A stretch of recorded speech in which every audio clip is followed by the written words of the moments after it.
Puji nama Tuhan, kami segenap jemaat mengucapkan selamat datang disertai ucapan syukur bagi nama Tuhan Yesus Kristus yang telah memimpin kita selama 1 minggu yang lalu, sehingga kita masih diberi kesempatan untuk mengikuti ibadah di tempat ini. Semoga ibadah hari ini membawa berkat, sukacita, dan kekuatan bagi kehidupan iman kita. Amin. Sejenak kita satu dulu.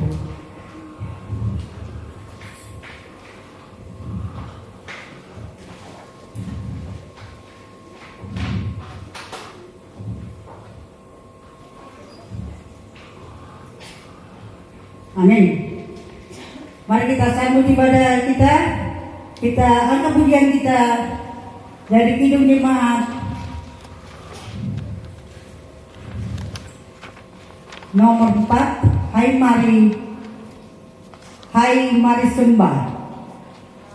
Hai mari sembah yang Maha Besar, nyanyian syukur dengan bergema, perisai umatnya yang Maha Esa, mulia namanya, tatanya megah, pengasuhanmu betapa megah, udara dan terang menyatakannya, embun bertetesan dan hujan sejuk, lembah maupun bukit cermin kasih-Mu. Pertolongan kita adalah dalam nama Allah yang telah menjadikan langit dan bumi dengan segala isinya, yang memelihara kesetiaannya sampai selama-lamanya. Amin. Terpujilah Allah dan Bapa Tuhan Yesus Kristus, yang dalam Kristus telah mengaruniakan kepada kita segala berkat rohani di dalam surga. Dalam kasih-Nya sejak semula telah menentukan kita oleh Yesus Kristus, kita menjadi anak-anak-Nya sesuai dengan kerelaan kehendak-Nya, supaya terpujilah kasih karunia yang maha mulia. Ya Tuhan, Tuhan kami, betapa mulianya nama-Mu di seluruh bumi. Haleluya. Haleluya.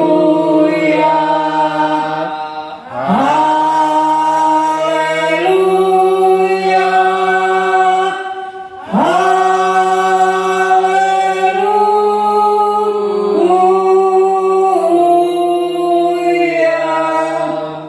Marilah kita berdoa.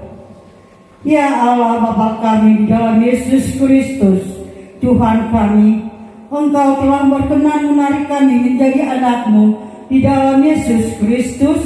Karena itu kami memohon kepada-Mu, jadikanlah kami layak untuk memuliakan dan memasukkan nama-Mu ke seluruh penjuru dunia, supaya seluruh isi dunia mengetahui kasih karunia-Mu yang Engkau curahkan kepada setiap orang yang mau bertobat datang kepada-Mu melalui jalan yang telah Engkau sediakan di dalam penebusan dan kebangkitan anak-Mu yang sudah mendamaikan kami dengan-Mu dengan darah-Nya yang kudus. Biarlah Roh-Mu yang kudus itu membimbing dan mengajar kami sepanjang hari-hari kami. Amin. Jemaat kembali duduk untuk kita mau mendengarkan firman Tuhan. Kita sambut pujian kita nomor 2, Ku kagum hormat akan Engkau. Kau sungguh indah tiada taranya, sungguh menakjubkan, sungguh ajaib untuk dimengerti, lebih dari semua yang ada, nikmat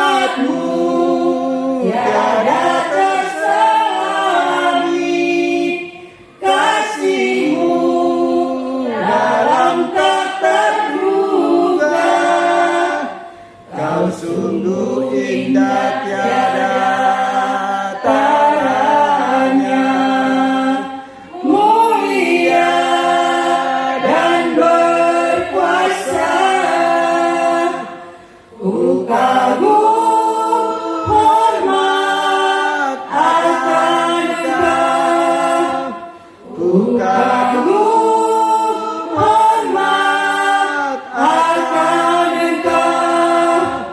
Kau Allah yang layak dipuji, ku kagum akan Engkau. Kita ulang lagi. Kau sungguh indah tiada taranya, sungguh menakjubkan, sungguh agak untuk dimengerti, lebih dari semua yang ada. Hikmatmu tiada terselami, kasihmu dalam tak terduga. Kau sungguh indah tiada taranya, mulia dan berkuasa. Ku kagum hormat akan Engkau, ku kagum hormat akan Engkau. Kau Allah yang layak dipuji, ku kagum akan Engkau. Di nama Tuhan, marilah kita membuka Alkitab kita. Kita mau mendengarkan nas firman Tuhan yang terambil dari Mazmur 145 ayat 1 sampai dengan 5 dalam Perjanjian Lama.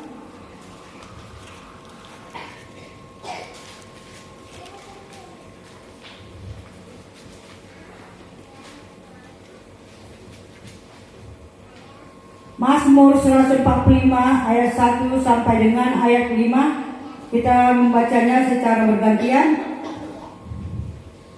Dalam Perjanjian Lama, Mazmur 145. Aku akan mulai. Aku hendak mengagungkan Engkau, ya Allahku, ya Raja, dan aku hendak memuji namamu untuk seterusnya dan selamanya. Silakan. Setiap hari aku hendak memuji Engkau dan hendak memuliakan namamu untuk seterusnya dan selamanya. Besarlah Tuhan yang sangat terpuji, dan kebesarannya tidak terduga. Angkatan demi angkatan akan menegakkan perjanjianmu dan akan memberitakan ketetapanmu. Semarak kemuliaanmu yang agung, baiklah semuanya memuji nama Tuhan. Semarak kemuliaanmu yang agung dan perbuatan-perbuatanmu yang ajaib akan kunyanyikan. Demikianlah firman Tuhan. Berbahagialah orang yang mendengarkan firman Tuhan serta melakukannya di dalam kehidupannya setiap hari. Amin. Kita mau mengangkat pujian kita mau menyambut doa pengampunan dosa. Kita bangkit berdiri. Kita angkat puji-pujian kita dari Kidung Jemaat nomor 27, meski tak layak diriku. Meski tak layak diriku, tetap mengikat nadamu dan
yang kita sengaja, bahkan yang tidak kita sengaja, bagi saudara-saudara kita yang seiman, bagi yang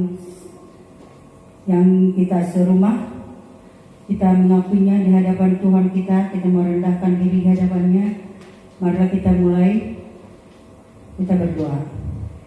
Ya Allah Tuhan dan Bapa kami di dalam Yesus Kristus, kasih karunia mulai yang menopang kami dalam jatuh kami ke dalam kegelapan, sehingga kami boleh mengenal kasih-Mu.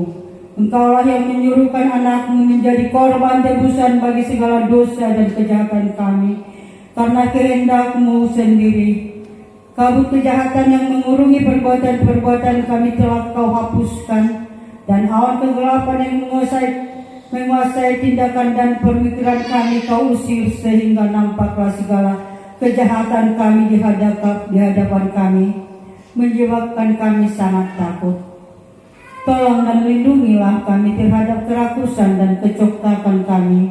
Dengarlah jeritan seduh dari kami, supaya kami boleh kembali kepada-Mu ya Tuhan, demi pengorbanan anak-Mu Yesus Kristus Tuhan kami. Amin. Jemaat kembali duduk. Jemaat bangkit kembali. Kita mau mendengarkan janji Tuhan tentang pengampunan dosa. Kita sambut dengan pujian kita. Hidung jemaat nomor 4. Hai mari hidung jemaat. Ku ada sebagaimana ku ada. Ku ada. Yang nomor 4, besar anugerah-Mu. Kita nyanyikan.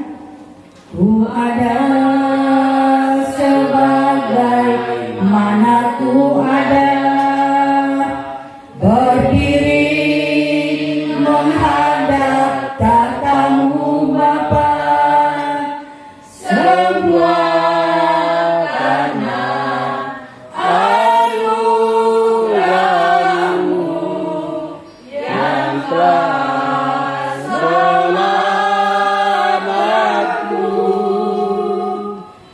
Hidup dalam segala kelimpahan, ku layak untuk melayani Tuhan. Semua karena anugerah-Mu tercurah bagiku. Besar anugerah-Mu, berlimpah kasih-Mu, semakin hari semakin bertambah. Besar anugerah-Mu. Ku ada sebagaimana ada. Ku ada sebagaimana ku ada, berdiri menghadap tatamu Bapa, semua karena anugerah-Mu yang telah selamatkanku. Ku hidup dalam segala kelimpahan, ku layak untuk melayani Tuhan. Semua karena anugerah-Mu tercurah bagiku. Besar anugerah-Mu. Besar anugerah-Mu, berlimpah kasih-Mu, semakin hari semakin bertambah.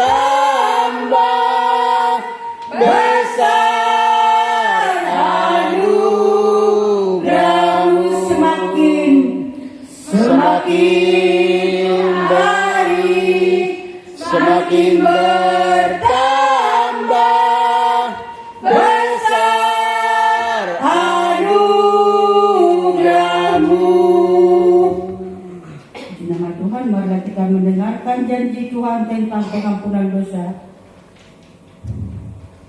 Aku telah menghapus segala dosa pemberontakanmu, seperti kabut diterbangkan angin, dan segala dosamu seperti awan yang tertiup. Kembalilah kepadaku, sebab aku telah menebus engkau. Segala kemuliaan bagi Allah di tempat yang maha tinggi. Jemaat kembali duduk.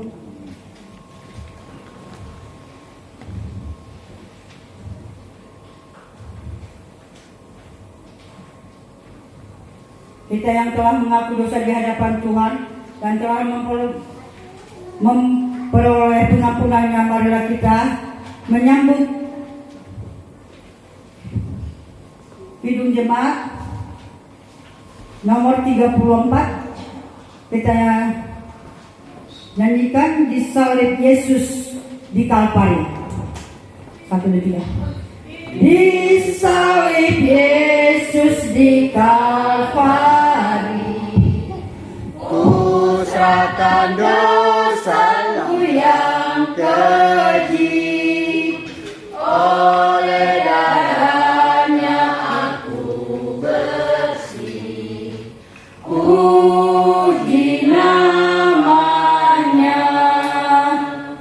puji namanya, puji namanya.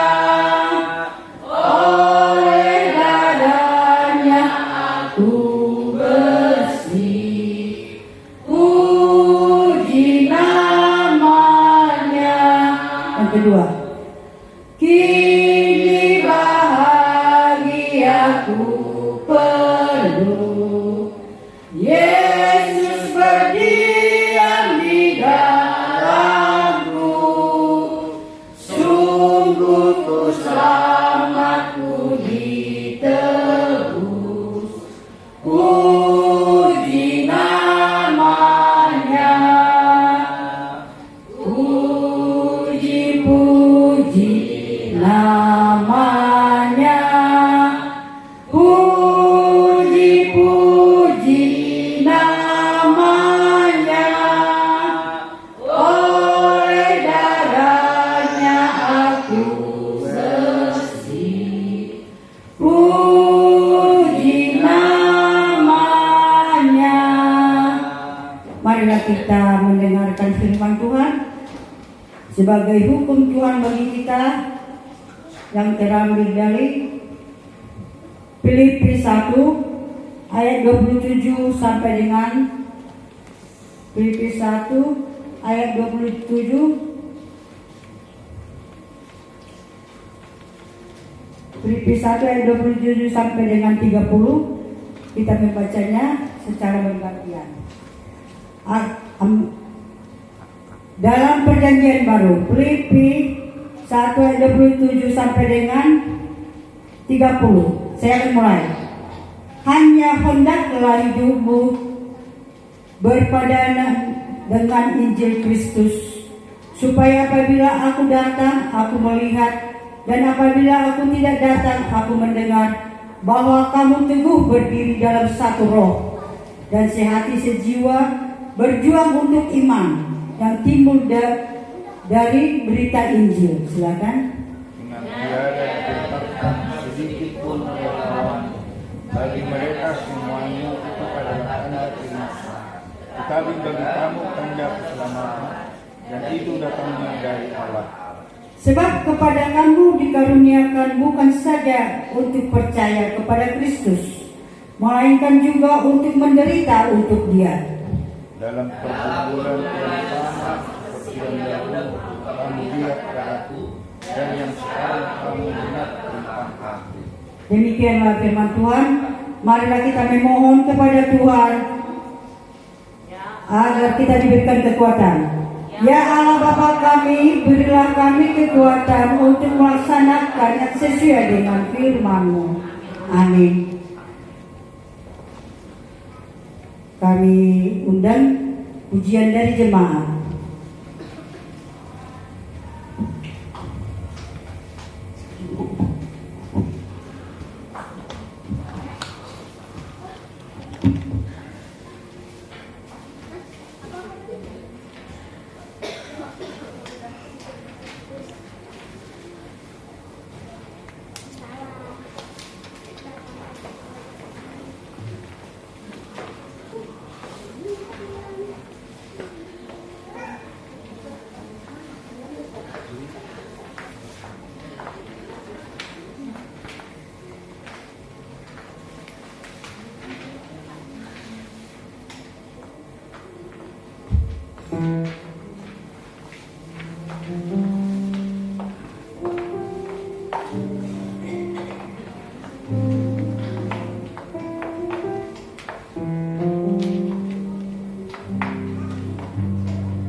Terima kasih, puji nama Tuhan. Biarlah pujian yang kita persembahkan kepada Tuhan menjadi rupa yang harum di hadapannya.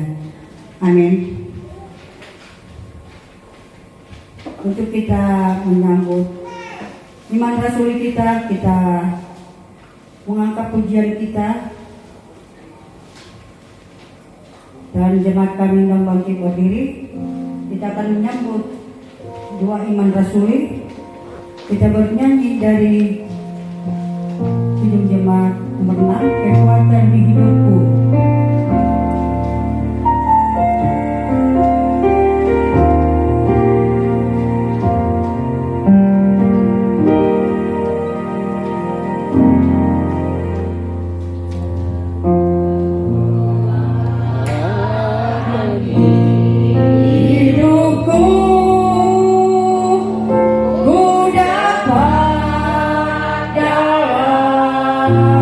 Yesus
Aku percaya kepada Allah, Bapa yang Maha Kuasa, Khalik langit dan bumi, dan kepada Yesus Kristus, anaknya yang tunggal, Tuhan kita, yang dikandung daripada Roh Kudus, lahir dari anak darah Maria, yang menderita sengsara di bawah pemerintahan Pontius Pilatus, disalibkan, mati dan dikuburkan, turun ke dalam kerajaan maut, pada hari yang ketiga, bangkit pula dari antara orang mati, naik ke surga, duduk di sebelah kanan Allah, Bapa yang Maha Kuasa, dan dari sana ia akan datang untuk menghakimi orang yang hidup dan yang mati. Aku percaya kepada Roh Kudus, Gereja yang kudus dan am, persekutuan orang kudus, pengampunan dosa, kebangkitan dari hidup yang kekal. Amin. Jemaat kembali duduk. Kita sebentar kita mendengarkan ordo jemaat.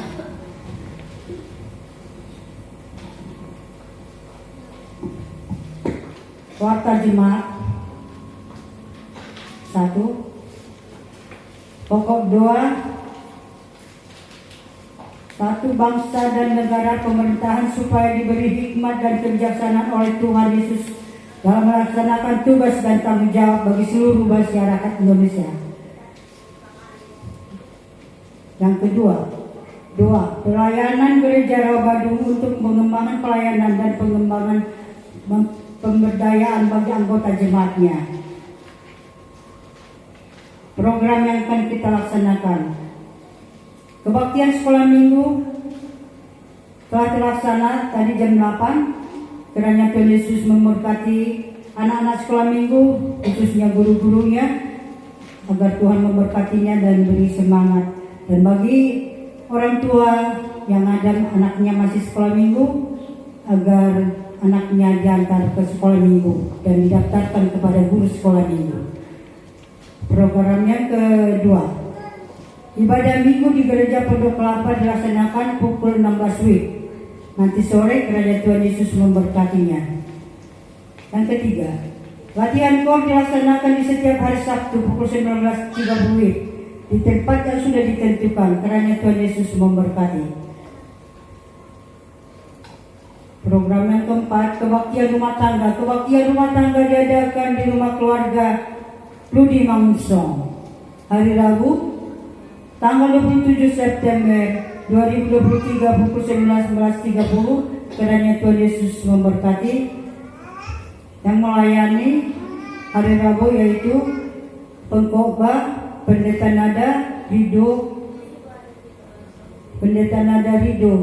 Cilitonga, angka puji-pujian Dunia Diana Nenggolan, 2 syafaat Guru Injil Gemar Paul.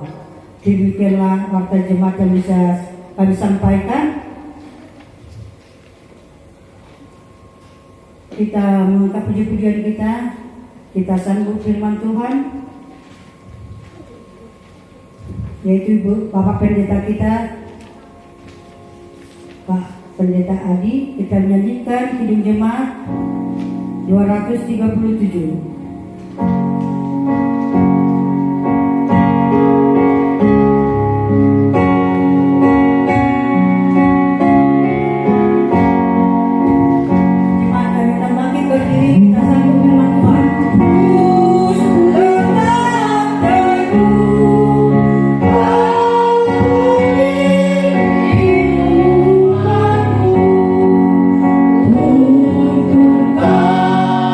Yeah.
juga kami mengucap syukur ya Tuhan untuk penyertaan-Mu bagi kami, bimbingan-Mu kepada kami.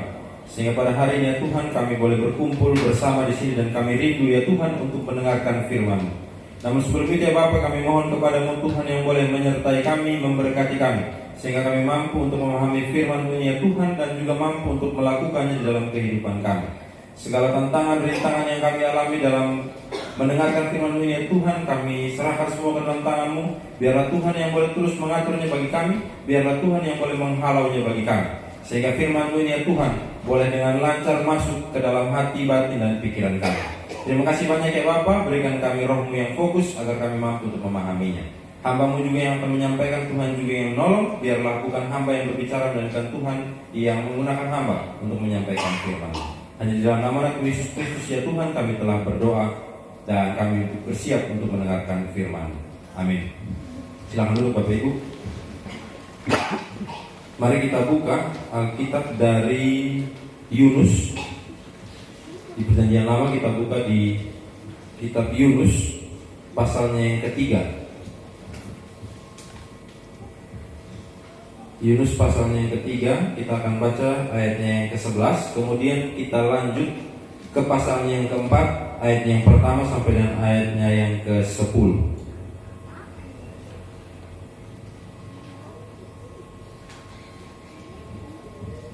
Ayatnya yang ke-11. Yunus pasal 3 ayatnya yang ke-10. Kita lanjut nanti ke pasalnya yang keempat, ayat pertama sampai dengan ayatnya yang ke-11. Jika sudah, saya akan bacakan bagi kita. Yunus pasal yang ketiga ayatnya yang ke-10. Ketika Allah melihat apa yang telah mereka lakukan, bagaimana mereka berbalik dari tingkah lakunya yang jahat, menyesal Allah atas malapetaka yang akan dibuatnya terhadap mereka seperti yang telah disampaikannya. Ia pun tidak jadi melakukannya. Ayatnya yang keempat, pasalnya yang keempat. Belas kasih Tuhan melampaui kepicikan Yunus. Tetapi hal itu membuat Yunus sangat gusar dan marah. Lalu ia berdoa kepada Tuhan, "Ya Tuhan, bukankah hal ini telah kukatakan ketika aku masih di negeriku? Itulah sebabnya aku dahulu melarikan diri ke Tarsis, sebab aku tahu bahwa Engkaulah Allah yang pengasih dan penyayang, panjang sabar dan berlimpah kasih setia, serta yang menyesal atas malapetaka yang hendak didatangkannya. Sekarang, ya Tuhan, ambillah kiranya nyawaku, karena lebih baik aku mati daripada hidup." Tetapi firman Tuhan, "Patutkah engkau marah?" Yunus keluar dari kota itu lalu duduk di sebelah timurnya. Di situ ia mendirikan sebuah pondok dan duduk di bawah naungannya, melihat apa yang akan terjadi atas kota itu. Atas penentuan Tuhan Allah tumbuhlah sebatang pohon jarak melampaui kepala Yunus untuk menaunginya, agar ia lepas dari kegusaran hatinya. Yunus sangat bersuka cita karena pohon jarak itu. Tetapi keesokan harinya ketika fajar menyingsing, atas penentuan Allah datanglah seekor ulat yang menggerogoti pohon jarak itu sehingga layu. Ketika matahari terbit, atas penentuan Allah bertiuplah angin timur yang panas, dan sinar matahari menyengat kepala Yunus sehingga ia rebah tak berdaya. Lalu ia minta mati, katanya, "Lebih baik aku mati daripada hidup." Firman Allah kepada Yunus, "Patutkah engkau marah karena pohon jarak itu?" Jawabnya, "Selayaknya lah aku marah sampai mati." Lalu Allah berfirman, "Engkau mengasihani pohon jarak itu, padahal engkau tidak berjeripayah atau menumbuhkannya. Ia tumbuh dalam satu malam dan binasa dalam satu malam pula. Bagaimana mungkin aku tidak mengasihani Niniwe, kota yang besar itu, yang berpenduduk lebih dari 120.000 orang, yang tidak tahu membedakan tangan kanan dari tangan kiri, beserta ternaknya yang banyak." Demikian jawab pembacaan firman Tuhan. Baik Bapak Ibu yang terkasih, Shalom, selamat hari Minggu. Shalom. Lemas, Shalom, selamat hari Minggu. Shalom. Belum sarapan? Sarapan apa ini? Harusnya nasi kuning biar lebih semangat ya. Ya Bapak Ibu yang terkasih, tema khotbah hari ini adalah hanya karena anugerah dari Tuhan. Bapak Ibu yang terkasih, kita kalau melihat kembali ada satu hal yang pasti kita semua tahu. Ini terjadi atau dilakukan oleh Presiden kita, Pak Jokowi, di mana dia adalah dalam kunjungan kerjanya ke berbagai daerah itu Pak Presiden Jokowi ini sering bertemu dengan banyak orang dan juga sering memberikan pertanyaan-pertanyaan yang akhirnya akan orang yang sudah menjawab akan diberikan hadiah. Hadiahnya apa Bu? Sepeda, betul. Ada yang sepeda, ada yang anak-anak itu biasanya minta buku tulis. Mungkin ada juga yang kayak ini pernah minta laptop atau apa gitu pernah. Tapi yang familiar di kita adalah orang biasanya dikasih sepeda. Nah, Bapak Ibu yang terkasih, kalau kita melihat pemberian Jokowi kepada orang yaitu sepeda ini kan kita pikirnya receh sebenarnya. Kita bisa beli sepeda, banyak orang yang bisa beli sepeda. Sepeda itu pemberian yang receh. Kecuali misalnya Pak Jokowi dia nanya sila kelima apa? Oh, kemanusiaan yang adil dan beradab. Apa-apa gitu. Terus dikasih rumah misalnya. Nah itu baru wah. Atau mungkin dikasih mobil, wah. Atau mungkin ya karena kamu udah jawab benar, saya akan sekolahkan kamu dari SD sampai dengan kuliah. Nah itu baru wah. Kalau kasih sepeda itu sebenarnya biasa aja kan? Biasa aja sebenarnya. Cuman kenapa sangat wah dan sangat disorot oleh media? Bapak Ibu tahu alasannya? Masa nggak tahu? Jalan kesehatan. Gerak Tahu? olahraga. Karena yang ngasih? Betul. Karena yang ngasih adalah orang nomor 1 di Indonesia. Jadi yang dinilai itu bukan nilai hadiahnya, bukan nilai uang yang diberikan, tapi siapa yang memberikan. Betul Bapak Ibu? Ya. Kalau kita dikasih hadiah sama Presiden Jokowi, tiba-tiba dia ketok pintu rumah terus ngasih kita pulpen satu buah pulpen, Bapak Ibu senang nggak? Senang ya? Saya pun demikian, saya senang dikunjungi Presiden. Orang saya ini orang apa? Terus tiba-tiba dikunjungi Presiden. Artinya adalah bukan nilainya, bukan barangnya, tapi siapa yang memberikan. Nah Bapak Ibu yang terkasih dalam Tuhan kita Yesus Kristus, kasih karunia Allah itu senantiasa nyata di dalam sepanjang sejarah kehidupan umat manusia, sepanjang sejarah kehidupan saya, sepanjang sejarah kehidupan Bapak Ibu. Tuhan Allah adalah sekutu manusia yang selalu berupaya untuk memanggil, kemudian juga mengampuni dan menyelamatkan manusia yang berdosa. Hal ini tampak dari bacaan yang tadi kita sudah baca di Yunus itu. Bapak Ibu tahu ya ceritanya Yunus?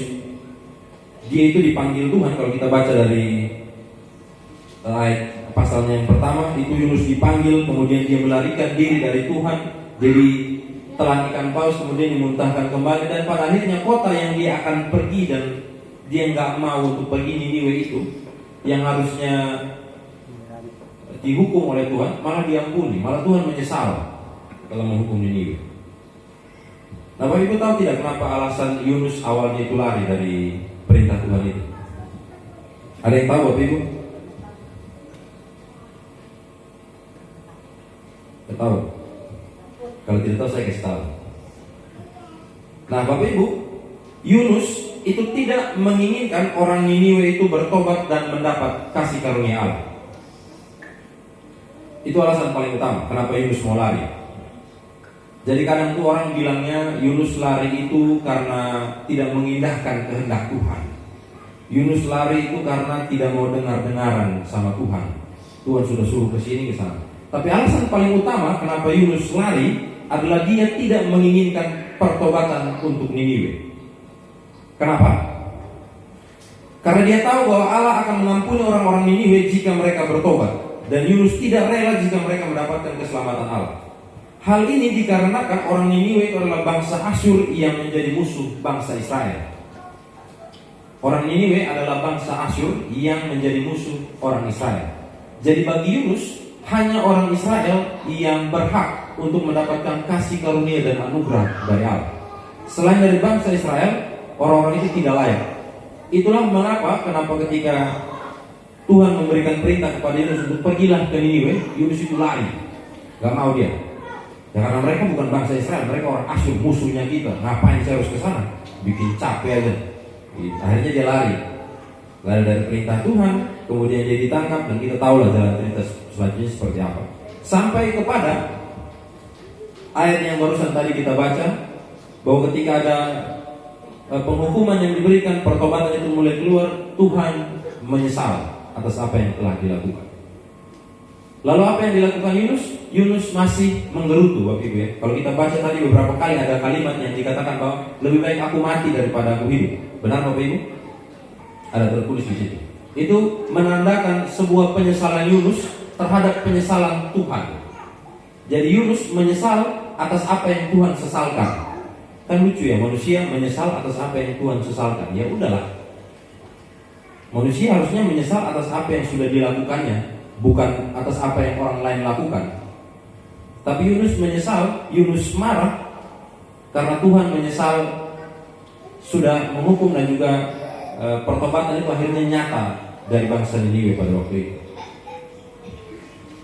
Bapak Ibu yang terkasih, Yunus itu tidak dapat menerima kenyataan jika Allah itu mengasihi dan mengampuni bangsa lain yang mau bertobat. Maka untuk membuat Yunus mengerti kehendak Tuhan, Tuhan Allah membandingkan kasihnya kepada bangsa Niniwe dengan kasih Yunus terhadap pohon jarak yang menaunginya tadi. Jika Yunus begitu mengasihi pohon yang tidak dia tanam dan hanya dekat dengannya selama 1 malam, terlebih lagi Tuhan Allah akan mengasihi 120.000 orang Niniwe itu yang dia sudah pelihara dari awal. Masuk akal ya Bapak Ibu perbandingannya? Sangat masuk akal. Yunus bisa mencintai pohon yang hanya tumbuh dalam 1 malam dan menjaga dia dalam malam itu. Kemudian pohon itu roboh dan dia marah, sangat marah sekali. Karena apa? Karena pohon itu dirasa sudah melindunginya. Benar Bapak Ibu ya? Pohon itu dirasa sudah melindunginya dari angin, dari matahari yang terik, sehingga dia begitu mengasihi pohon itu secara tidak sadar. Dia mengasihi pohon itu karena pohon itu dianggap telah menolongnya. Lalu bagaimana dengan 120.000 orang di Niniwe? Apakah Tuhan akan meninggalkannya saja? Apakah Tuhan tidak akan marah ketika mereka bertobat dan Tuhan menyesal atas apa yang telah dilakukan? Apakah Tuhan tidak mau untuk memberikan pengampunan ketika mereka itu mau bertobat dengan sungguh? Perbandingannya sangat jauh antara pohon jarak dengan 120.000 orang yang benar-benar semuanya dipelihara oleh Tuhan.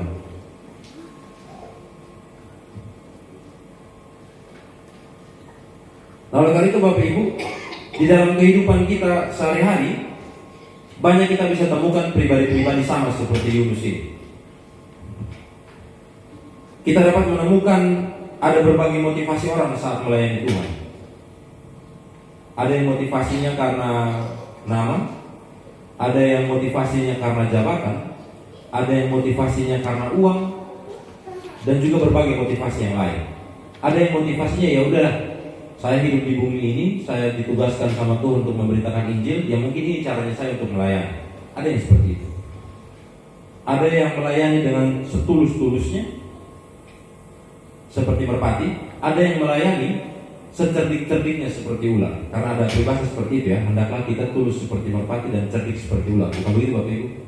Ya, ada yang memahaminya cuma satu, saya mau melayani tulus seperti merpati. Ada orang lain yang saya mau melayani cerdik seperti ular. Artinya adalah ketika punya kesempatan tertentu, dia akan ambil kesempatan itu untuk keuntungan dirinya sendiri. Nah banyak Bapak Ibu orang-orang seperti itu. Tuhan hanya menyelamatkan orang yang taat berdoa, beribadah, berbuat baik, dan juga benar. Di dalam pikiran kita itu seperti itu. Tuhan itu hanya akan menyelamatkan orang-orang yang rajin pelayanan. Tuhan itu hanya akan menyelamatkan orang-orang yang rajin saat teduh pagi hari. Tuhan hanya akan menyelamatkan orang-orang yang sudah selesai baca dari Kejadian sampai Wahyu. Ada Bapak Ibu yang sudah selesai baca Kejadian sampai Wahyu? Belum ada. Tidak diselamatkan loh nanti loh. Nggak ada ya? Nanti nggak diselamatkan. Kita merasa bahwa Tuhan itu hanya akan menyelamatkan orang-orang yang rajin konseling dengan pendeta. Kita merasa bahwa Tuhan itu akan menyelamatkan orang-orang yang sering melayani sebagai misalnya pemusik di gereja, singer di gereja, jadi penatua, jadi guru Injil, jadi diaken, sering pimpin ibadah rumah tangga, sering buka rumahnya untuk ibadah rumah tangga. Itulah orang-orang yang diselamatkan Tuhan. Kita sering berpikir hanya seperti itu. Hanya sesempit itu pemikirannya kita. Padahal bagi Tuhan Bapak Ibu, orang berdosa adalah target utama dari Tuhan untuk diselamatkan. Bukan begitu ya Bapak Ibu? Karena apa? Karena di Roma bilang upah dosa adalah maut. Kalau kita tidak bertobat, kalau kita tidak diselamatkan oleh Tuhan dari dosa, tentunya kita akan mati. Kita akan binasa. Dan Tuhan tidak mau itu terjadi untuk kita. Sama seperti bangsa Niniwe 120.000 orang itu. Tuhan tidak mau upah dosa itu yang adalah maut menjadi bagian dalam kehidupan mereka. Makanya dia mengusahakan pertobatan. Dan orang Niniwe pada waktu itu, walaupun mereka adalah bangsa Asyur, yang adalah bangsa lawan dari bangsa Israel pada saat itu, mereka mau untuk bertobat. Dan pertobatan itu dilakukan dengan sungguh. Nah, itulah yang dicari Tuhan, Bapak Ibu. Jadi bukan berarti kita kalau misalnya rajin ibadah kita tidak diselamatkan, ya bukan. Kalau kita rajin ibadah, kita mau untuk melayani, kita memberikan dirinya kita untuk sepenuhnya full kepada Tuhan, itu juga bagus. Itu malah sangat bagus. Tapi jangan berpikir bahwa itu akan menyelamatkan kita hanya karena kita sudah buat seperti itu. Tapi apa tindakan kita kepada orang lain? Apa yang sudah kita berikan kepada orang lain? Pewartaan apa yang kita sudah kasih kepada orang lain? Injil seperti apa yang kita ajarkan kepada orang lain? Itu juga akan menjadi hal yang dinilai dalam kehidupan kita. Jadi bukan semata-mata kita hanya melayani Tuhan secara cerdik seperti ular, tetapi ketulusan seperti merpati itu juga yang diinginkan Tuhan kepada kita. Bapak Ibu yang terkasih, setiap orang yang mengakui dosa dan kesalahannya serta bertobat kepada Tuhan, itu berkenan untuk menerima pengampunan dan kehidupan yang baru di jalan yang Tuhan berikan. Dari Yunus, Bapak Ibu, kita belajar untuk tidak mengeraskan hati dan melarikan diri dari tugas pelayanan dan kesaksian kita. Kadang kan kalau kita punya gerakan hati, kita mau ke orang lain karena misalnya dia itu punya masalah tertentu, kita merasa kita harus menegurnya, kita mengurungkan niat biasanya. Ya udahlah, urusan dia ini, hidup dia ini. Padahal disitulah tugas kita yang mirip seperti Yunus.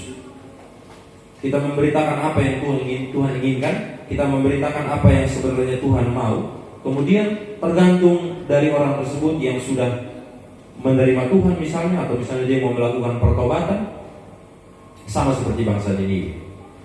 Jadi tugas Yunus ke sana, Bapak Ibu, itu sebenarnya bukan tugas yang bukan tugas yang seperti Yunus ke sana kemudian dia harus menggembalakan setiap orang itu kayak manggil ke sini. Enggak seperti itu juga. Tuhan mau Yunus ke sana untuk menjadi cahaya saja bagi orang-orang Niniwe, untuk kasih tahu kebenarannya itu apa. Dan kemudian pada akhirnya orang-orang Niniwe mau untuk bertobat. Nah, itu juga yang Tuhan inginkan dalam kehidupan kita, Bapak Ibu. Sadarilah bahwa kasih karunia Allah, anugerah dari Allah yang dinyatakan kepada semua orang yang dipanggil, mau bertobat, kemudian yang mau percaya dan mau mengikut Dia. Itu harus disadari bahwa itu semua merupakan anugerah dari Tuhan. Sehingga tugas kita adalah melakukan tanggung jawab kita dengan setia, tanpa merasa terbeban, dan selalu bersuka cita dalam melayani Tuhan dan sesama. Karena kita merasa bahwa pelayanan yang kita lakukan ini sungguh berat, makan waktu, makan biaya, makan tenaga. Tapi sebenarnya itulah yang Tuhan inginkan dalam kehidupan kita. Bapak Ibu, Yunus gak mau berangkat ke Niniwe itu karena yang pertama tadi alasan tentang bangsa Asyur dan bangsa Israel yang bermusuhan. Kemudian yang kedua adalah tentunya Yunus berangkat ke Niniwe tentu butuh waktu, butuh tenaga. Belum lagi di jalan dia butuh apa, belum lagi perbekalan, belum lagi nasi goreng, uduk, belum lagi bikin nasi kuningnya, belum apa, kayak gitu. Oh, kita semua tuh selalu memikirkan seperti itu. Kita mau ke sini, tapi kita ke sini kan kita butuh bis, kita ke sini kan kita butuh ini, kita butuh itu. Belum kita masak, ini mau telur ceplok apa telur bulat, ini mau lauknya ini apa. Ada banyak hal yang kita pertimbangkan. Itulah yang menjadi kadang menghambat kita untuk melakukan pelayanan itu. Kita mau ke gereja jam 6 pagi misalnya, tapi kita dari malam udah mikir, kalau gereja jam 6 pagi harus bangun jam 5 ini, baru bangun jam setengah 5. Biasanya bapak-bapak begitu. Kalau ibu-ibu tuh biasanya bangunnya lebih pagi kan, harus bangun jam 4 nih, belum lagi masakin sarapan buat anak-anak, belum lagi goreng telur, belum lagi nyiapin air mandi, belum ini, belum itu, belum make up. Nah, kadang-kadang tuh hal-hal seperti itu, hal-hal kecil seperti itu tuh yang bikin kita terhambat untuk melakukan pelayanan kita dengan tulus kepada Tuhan. Sama seperti Yunus waktu itu. Artinya bahwa kita semua masih memiliki perasaan manusia yang seperti itu. Bahkan seorang Yunus yang sudah memberikan pencerahan, yang sudah mau untuk memberikan dirinya sampai dengan orang Niniwe 120.000 orang itu bertobat pun masih memiliki hal seperti itu. Sampai kepada akhirnya dia juga yang menuntut untuk mending saya mati deh daripada hidup kalau kayak gini Tuhan. Artinya Tuhan mau mengingatkan kita bahwa kita itu masih punya hal seperti itu. Kita itu masih punya pemikiran manusia kita yang sering menghambat pelayanan kita, yang sering menghambat anugerah yang akan kita terima itu Bapak Ibu. Nah, oleh karena itu bagaimana caranya kita untuk menghindari itu? Sebenarnya bukan menghindari, tapi untuk menerima dan menjalankan itu bersama dengan kehidupan kita. Kita ingat kembali kepada ilustrasi awal tadi tentang Jokowi yang memberikan sepeda kepada orang-orang. Bapak Ibu ingat tadi, nilai atau harganya itu tidak penting. Yang penting adalah yang memberikan. Nah, itu adalah kunci utama bagi kita untuk tidak lagi menghitung-hitung pelayanan yang sudah kita buat. Artinya bukan nilainya, bukan waktunya, bukan jumlah komisi yang kita dapat, bukan berapa orang yang kita layani, bukan dengan siapa kita melakukan pelayanan, tapi kepada siapa kita lakukan pelayanan itu. Tapi dari siapa kita dapatkan pelayanan itu? Tapi dari siapa yang mampu untuk berikan kita pelayanan itu? Kalau kita sudah bisa menyadari itu Bapak Ibu, maka segala hal yang menghambat kita untuk melakukan pelayanan itu akan bisa kita kendalikan dengan baik. Nah, dari itu semua Bapak Ibu kita mampu untuk menyadarinya kalau kita juga mampu untuk berpikir bahwa kehidupan kita hanya karena anugerah dari Tuhan. Kita bangun di pagi hari bukan karena pertolongan siapa-siapa. Kita mampu untuk melaksanakan tugas kita di hari ini bukan karena pertolongan dari siapa-siapa, tapi hanya karena anugerah daripada Tuhan. Kalau kita mampu untuk menyadari bahwa anugerah daripada Tuhan itu yang menyelamatkan kita, maka kita mampu untuk melakukan pelayanan kita dengan ketulusan seperti merpati.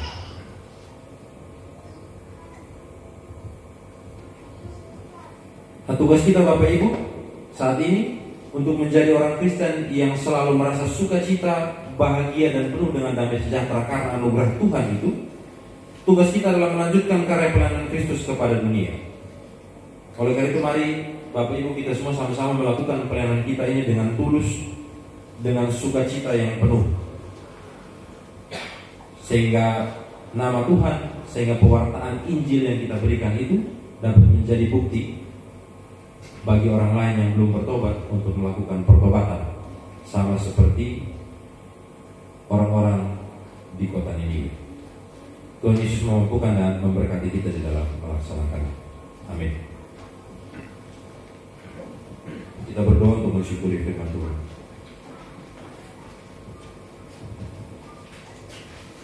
Allah Bapa dalam kerajaan sorga, kami bersyukur ya Tuhan untuk firman-Mu yang terus menjaga, membimbing dan menopang kami. Terlebih khusus di saat ini ya Tuhan, boleh mengingatkan kami bahwa sebagai umat-Mu yang penuh dengan kelemahan, ada berbagai hal yang menghambat kami dalam melakukan pelayanan kepada Tuhan. Namun Tuhan sendiri yang mengingatkan kepada kami bahwa setiap hal yang kami lakukan, setiap pekerjaan, setiap pelayanan kami, setiap kehidupan kami, yang kami lakukan bukan untuk orang lain, atau bukan pun nilai yang harus kami perhitungkan, tetapi semuanya hanya karena anugerah daripada Tuhan. Oleh karena itu ya Bapak, mari Kau boleh terus memberkati kami sehingga kami mampu untuk memaknai firman ini dan juga merasakan anugerah-Mu di dalam kehidupan kami. Terima kasih banyak ya Tuhan. Inilah kami, di dalam nama Yesus Kristus kami berdoa. Amin. Mari kita memberikan persembahan kita sambil menyanyi dari tim jemaat nomor 427, baitnya yang pertama dan baitnya yang keempat. Kepada petugas persembahan dipersilakan.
menaikkan doa syafaat kita.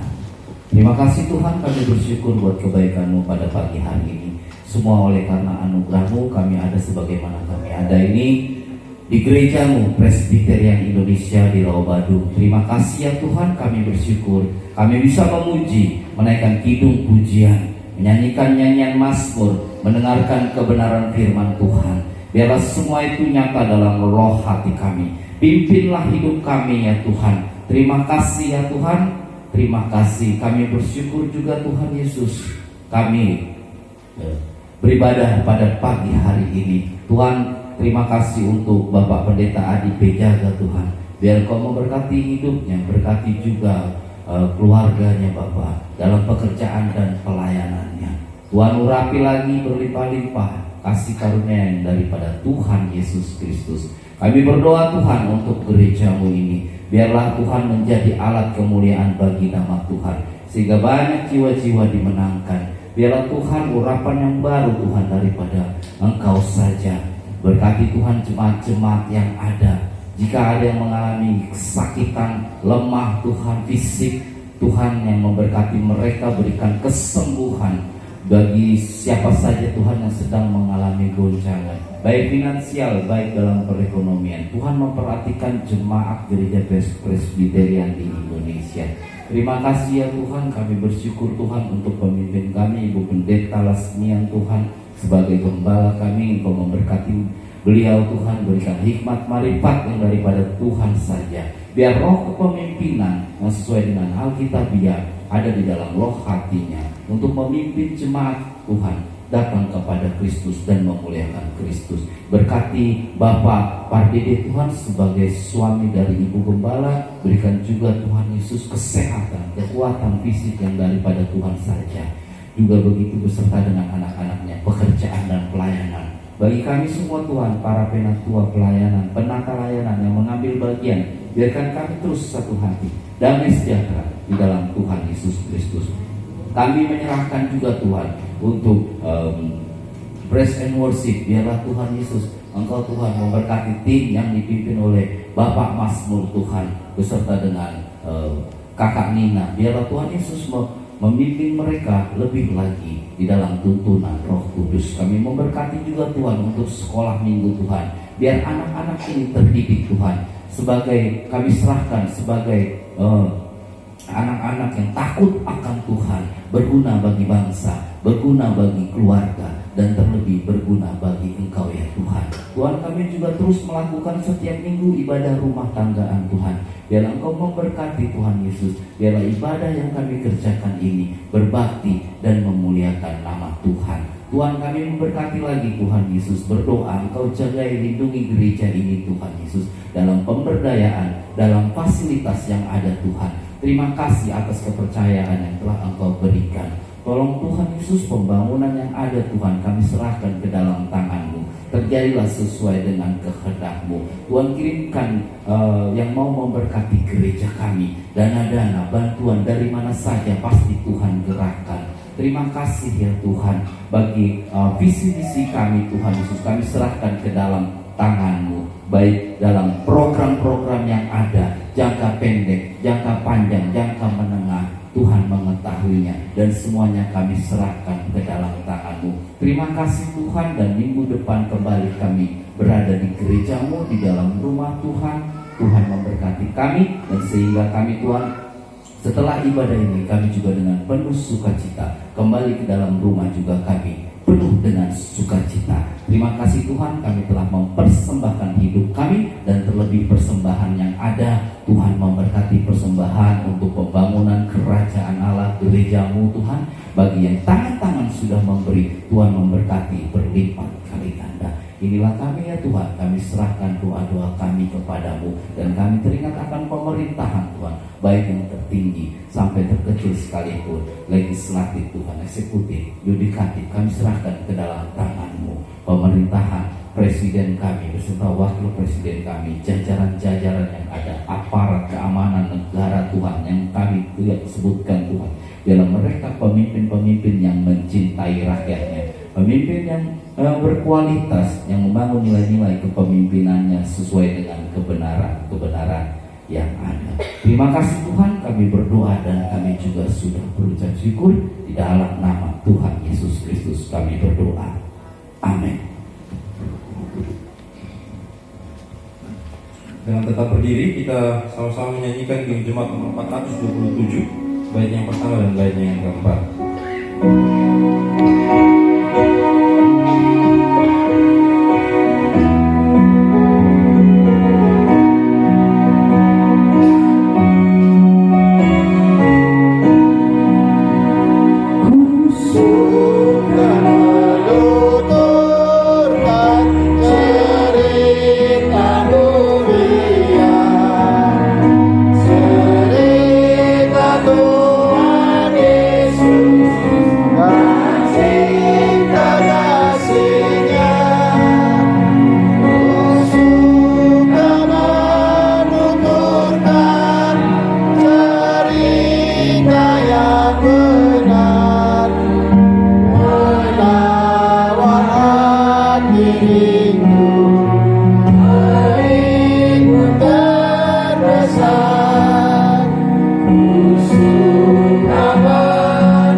Bapa kami yang di sorga, dikuduskanlah namamu, datanglah kerajaanmu, jadilah kehendak-Mu di bumi seperti di sorga. Berikanlah kami pada hari ini makanan kami yang secukupnya, dan ampunilah kami akan kesalahan kami, seperti kami juga mengampuni orang yang bersalah kepada kami. Dan janganlah membawa kami ke dalam pencobaan, tetapi lepaskanlah kami daripada yang jahat, karena Engkau punya kerajaan dan kuasa dan kemuliaan sampai selama-lamanya. Amin. Pulanglah dan terimalah berkat Tuhan. Tuhan memberkati engkau dan melindungi engkau. Tuhan menyinari engkau dengan wajahnya dan memberi engkau kasih karunia. Tuhan menghadapkan wajahnya kepadamu dan memberi engkau damai sejahtera. Amin.